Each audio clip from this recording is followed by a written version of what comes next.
இன்றைக்கி மல்லி, புதினா, கருவேப்பிலை, பூண்டு, வெங்காயம் எல்லாம் சேர்த்து நல்ல காரசாரமான ஒரு சட்னி செய்யலாம். இதுக்கு ஒரு கடாயில் எண்ணெய் ஊற்றிக்கிட்டு ஒரு 10 பூண்டு பல், 10 சின்ன வெங்காயம், ஒரு நல்ல காரசாரமாக ஒரு 5-6 பச்சை மிளகா போட்டுக்கிறலாம்.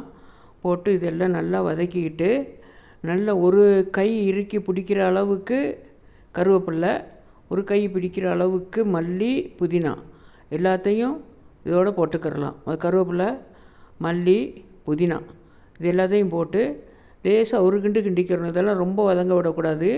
வெங்காயம், பூண்டெல்லாம் நல்லா வதங்கின பிறகு இதை போட்டு லேசாக கிண்டிக்கிறணும். இந்த பச்சை வாசனை, இந்த வாசனைகள் அப்படியே இருக்கணும்.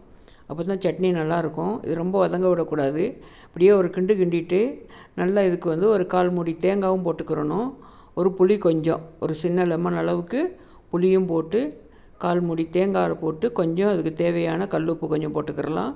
போட்டு எல்லாத்தையும் லேசாக ஒரு கிண்டி இந்த எண்ணெயில் அப்படியே ஆற வச்சிடணும். இந்த அந்த இலையெல்லாம் அந்த பச்சை கலர் அப்படியே இருக்கிற மாதிரி லேசாக கிண்டி எடுத்தால் போதும். இப்படியே எடுத்து வச்சு நம்ம நல்லா ஆற வச்சுட்டு மிக்ஸி ஜாரில் போட்டு அரைச்சி ஒரு தாளித்து கொட்டிக்கிறலாம்.